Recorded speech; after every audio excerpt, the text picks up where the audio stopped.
during lockdown when the normal rhythm of life is broken and the usual pressure relief valves are unavailable. Tonight on COVID Convos, we're talking to Brianna Daniels. She's a Bonny Hills local and mother of 2 preschool boys. Hope you can stick around as we chat about the challenges and joys of raising boys.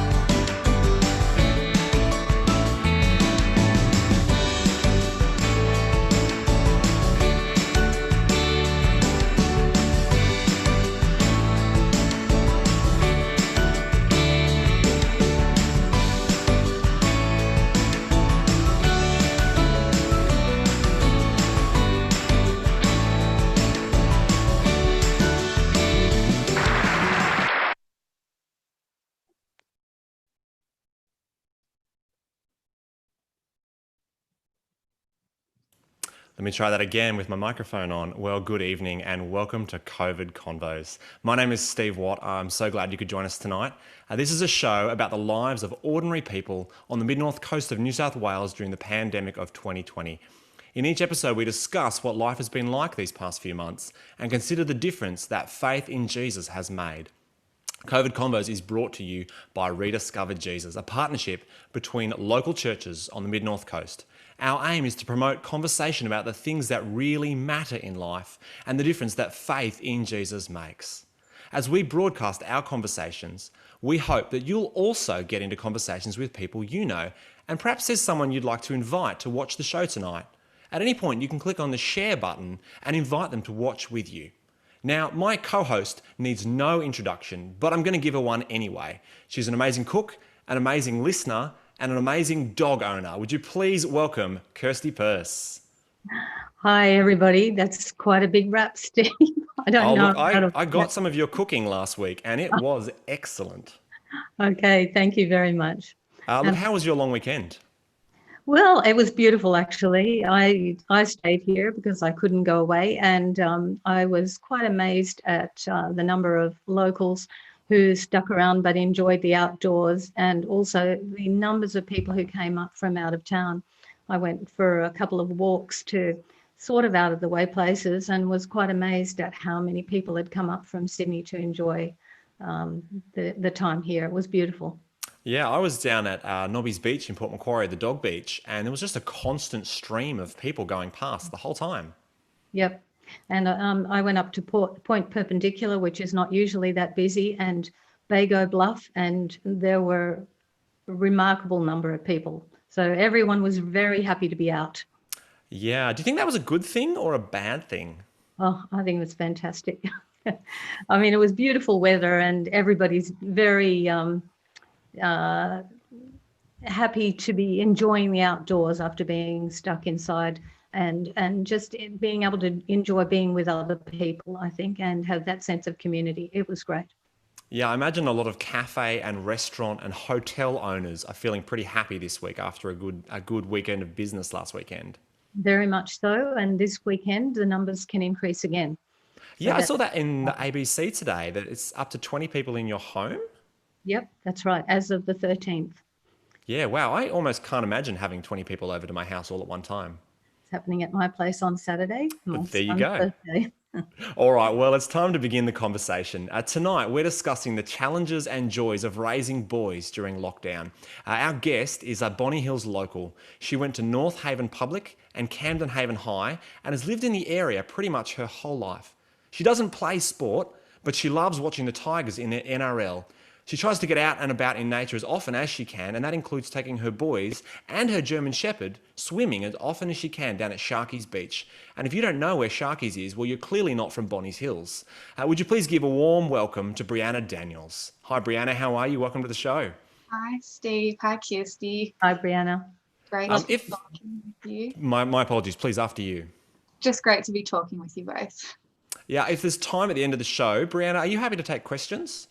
Yes. Brilliant. So if you've got something you'd like to ask Brianna about, you can type a question in the comment feed of the live stream. Now, Brianna, I've been seeing a lot of chatter in the local news and the Facebook pages of local councillors about the Lake Cat-Eye opening. I saw photos of big digging machinery down in the sand, digging holes through the sandbar. It was a week ago, maybe two. Now, I live in Port Macquarie, and I don't get it. I don't really understand what's the go with Lake Cat-Eye. Can you shed a little bit of light for me on what's the deal? Yeah, well, it's been going on my whole life since I've lived here. It's been an issue with the lake opening and closing. So it's such a big deal because it's such a beautiful lake. It's, you know, people are normally fishing and swimming and kayaking and all those sorts of things. So it's such a, you know, hype of activity when it's open and clean. But for the last few years in particular, it's been, for a number of years, it's been closed off to the ocean. So that's kind of resulted in really low water quality. Fish were dying, and, you know, there's been mosquito swarms in Lake Cat-Eye and all these bad things. So yeah, no one's been able to use it. But recently, because of all the rainfall that we've had, the council decided that they could open the lake because the water rose to a certain level. So they came in and dug it all out. Now it's open to the ocean again. I think it was exacerbated, particularly because of, the drought and probably the fires. But now it's already 2 weeks later, looking beautiful again. There's bird life, there's fish in there, people are swimming. But I think... So let me see if I got this right. If the water level in the lake is low and it's open to the sea, it fills up with salt water. Yeah, it kind of just fills up with the tide. It's semi-closed. Depending on tides, it can close over, but I think they need a more permanent solution in terms of maybe even, I think they think the bridge has been too narrow and things like that. So all this sediment builds up. So definitely need a more permanent solution. But council over, the years have come in a few times and dug it out because it hasn't been able to do that naturally for whatever reasons. Okay, and so that's all about water quality and making the lake feel nice. Yeah, and for the animals and, the marine life and all that thing too, everything was suffering. Right, okay, that makes sense now. Thanks. Brianna, you're married to Elijah. You have two beautiful little boys, Malachi, who's 4, and Judah, who's 2. Being a mum of young children in the lockdown was really difficult for some people, but you mentioned to us beforehand that you actually found a lot of positive things about that time. Can you talk to us about that, please? Yeah, personally, we just really enjoyed slowing down from everyday activities. That was a photo of my son Judah's birthday. They both had birthdays during the isolation. They were a little bit sad that they couldn't have friends over, but it was overall a really great period of time just to be able to spend that quality time with the kids, being able to even find more time to spend time with God as a family, and then just generally in the community, as the pandemic goes on and people are anxious and there's more talking about sickness and death, the conversations about kind of those bigger questions like what happens after this life, or is there a God, and why is or is someone in control of this world? Those sort of questions are asked or even just thought about more. So that's always like a good thing to be talking about. And then also just in churches as well. I know our minister mentioned that churches in general have seen an increase of people attending. So even though that's been like over the internet or, behind a screen, I think that's still super positive that people maybe who weren't comfortable going to church or maybe didn't go regularly, they're now part of that. They've been part of that church community online. So I think that's a really positive thing to come from it. Yeah. And did you find, what was the biggest challenge for you of being a mum in, during the isolation period, the lockdown?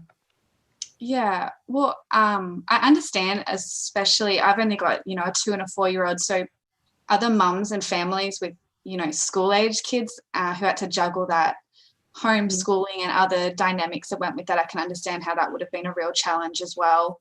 For us, it was, the biggest challenge was just missing those social connections and the kids not being able to go to activities, missing their friends, and for me as well, I missed, being able to catch up with friends and talk to other adults, not just kids all day long. That was our biggest challenge. Definitely. I can imagine. So did you have any strategies to manage that, Brianna? Did you gain something new from the experience yourself? Yeah, I think the best thing was just trying to be really intentional about reaching out to people that you normally would see, friends and family, and people that you'd normally be in contact with. So trying to keep that connection, even though we're physically distant. That was pretty important, making sure we don't just get comfortable in our own family bubble at home, but making sure we kind of reach out, and also finding that, making the most of those quiet times to kind of spend time with God as a family.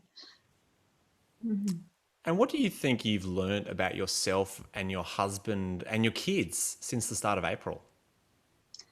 Yeah, I was thinking about this. I think it's really, when life's going okay, it's really easy to say, like, yeah, I trust in God. But it's kind of more of a challenge when, things are getting out of control in the world around you. You've really got to, you're asked the question, are you really going to choose to keep trusting God in the trials? So it's helped me learn to depend on him more for myself. And then with Elijah, my husband, I think, just talking about, any fears or stress that's going on and communicating a bit better about that. And together as a family, it's been really great with the kids. They know there's been a sickness, and, we've been washing our hands a lot more, and we can't see our friends and touch things when out and all these things. So it's been great to be able to, teach them and show them that we can trust in God. We don't need to fear when these things are happening, and great opportunity to pray with them, for people who are sick, and asking God to end the pandemic. That's been great that we could do that with the kids. Yeah, and what have you learnt about the kids? Have they changed at all in this time? They aren't as affected by it as I think I thought that they might have been. And I'm actually amazed just with the time we've had, with the resources we've had from church, in kids' church. I'm amazed at how a 2-year-old and a 4-year-old can have so much faith and belief and knowledge. They've taught me probably a lot more than I've taught them.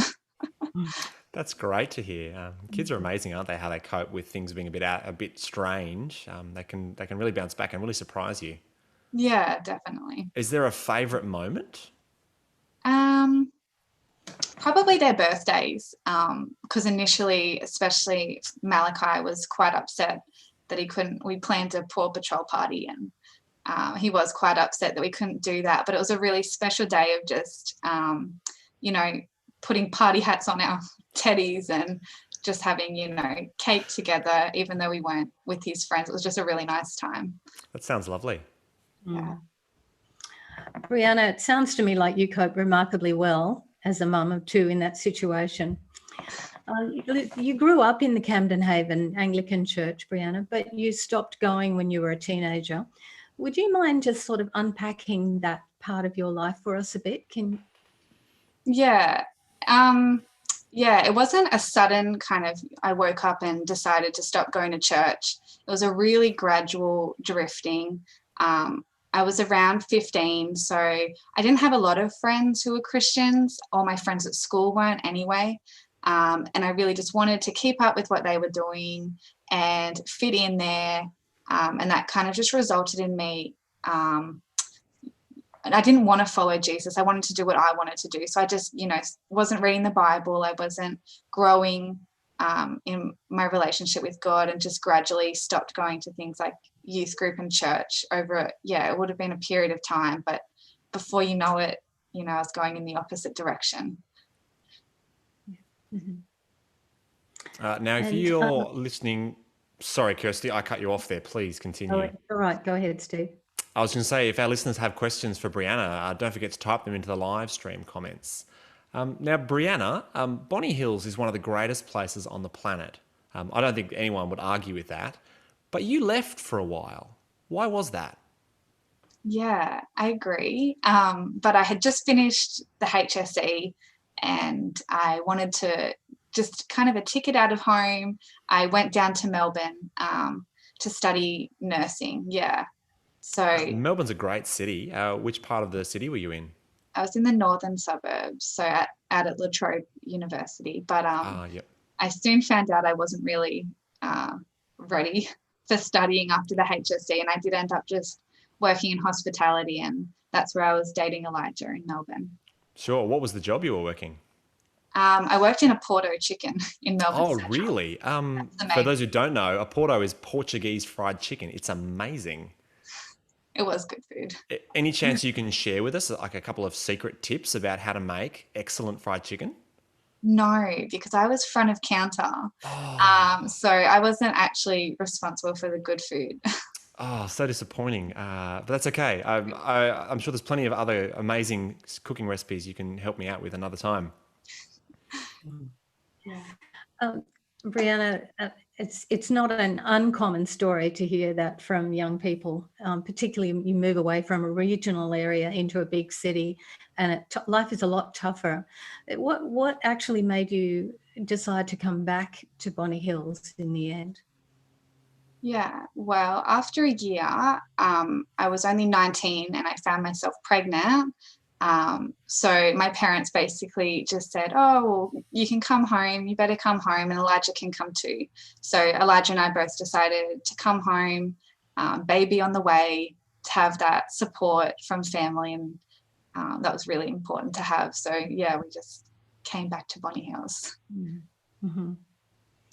And so you found that they were quite happy to obviously welcome you back and support you in that road.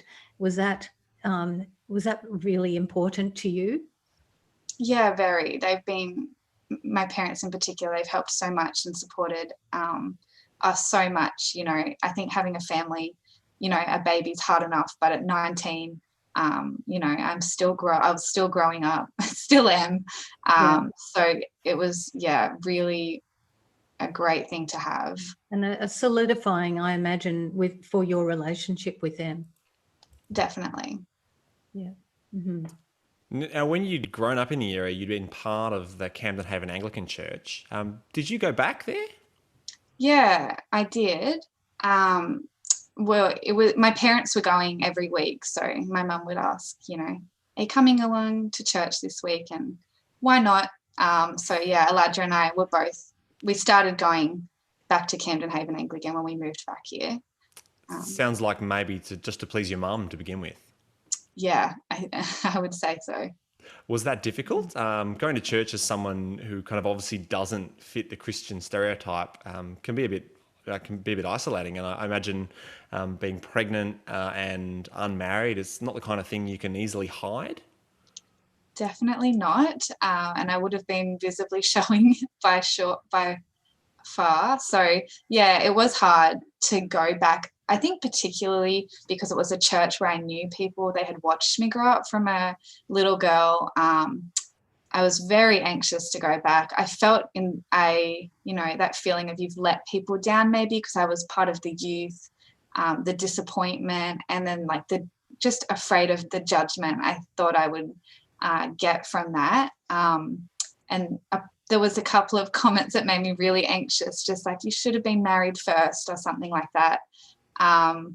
But overall, people, they were really, really welcoming and encouraging. So, and it was such a blessing because Elijah was coming along with me. So we were kind of going together, and over time, yeah, we really started enjoying Sundays and looking forward to that each week. But it was a challenge at first. So that's great to hear that, although it was hard to start with, you stuck with it and it actually became something you look forward to. Yeah, definitely. Mm. So how did you come to then rediscover Jesus for yourself during that time? Yeah, so like I did grow up, I believed in Jesus, I knew him, but I just hadn't given my life to him. I wasn't living with him as Lord over my life. So it was 4 years ago, not long after I had given birth to Malachi. God just really opened my eyes, opened my heart to understand how Jesus really did die for my sins. And I really am forgiven. And not only that, but I can be called a child of God. So that was really just through sitting under good teaching, being in fellowship with other Christians, reading the Bible for myself and discovering what Jesus really did for me, and just growing and praying to God about that. Decided to give my life to Jesus and follow him. It sounds like a big process, but very encouraging to me, but also to others, to watch you develop and mature like that. You gave us a Bible verse from Samuel, which you said really sums up your journey of discovery. I'll read it to you. It's from 1 Samuel chapter 12, verses 20 to 22. It says, "Do not be afraid," Samuel replied. "You have done all this evil. Yet do not turn away from the Lord, but serve the Lord with all your heart. Do not turn away after useless idols. They can do you no good, nor can they rescue you because they are useless. For the sake of his great name, the Lord will not reject his people, because the Lord was pleased to make you his own." Yeah, I thought that I found that such a comfort. We were studying 1 Samuel as a church earlier on, and Israel, God's people in the Old Testament, they had rejected God as their king, yet God still isn't disowning them, and he was still faithful. And that's just, even though I wasn't faithful to God and I turned away from him, looking back, I can see that he never really let go of me, and he still called me in, and just was always there and welcomed me back, kind of like the prodigal son, but daughter in my case. He welcomed me back into his family with open arms, and didn't disown me.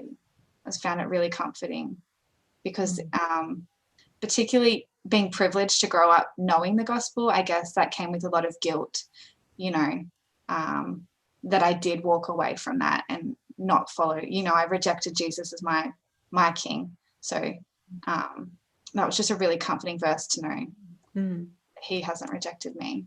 Yeah. And that verse is really telling you that you are loved for who you are. And, we make mistakes, but God isn't going to not love you for that, because of that. Yeah. So you've only been a Christian for a little while now. Has the difficulty of the past few months caused you to question your decision to follow Jesus at all? No, it hasn't caused me to question it. It's really helped me, like I said earlier, to rely more on God and depend on him, because I know that God can work good, out of all things. And it's been such a comfort just having that inner peace when things are out of control around you, to know that he is the same God, and he always will be. He doesn't change, and he's good. So that's been, just having that peace, it's really reaffirms our faith in him during a hard time. That's really great to hear. As far as I can tell, we haven't had any questions come in from the live stream. Kirsti, have you got a question off the cuff for Brianna?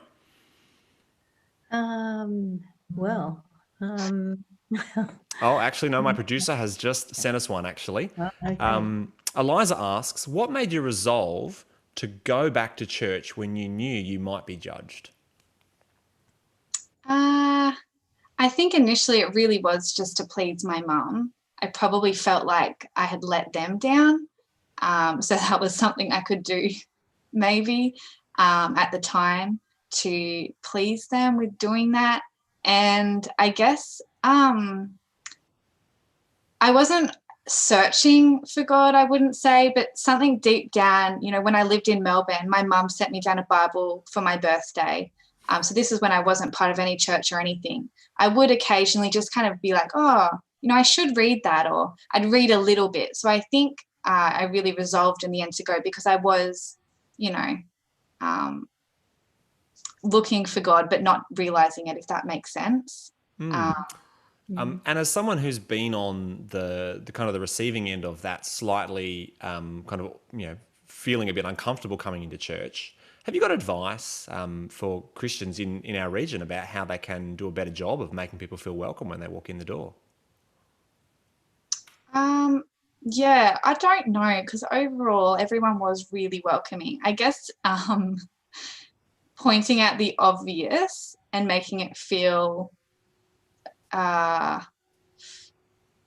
I don't know what advice I would give to people. I guess just not making obvious comments that would make other people feel uncomfortable, or kind of just realizing that none of us are saved by what we've done. It's all a free gift, forgiveness. So just, I guess, by remembering that with God, and not passing judgment.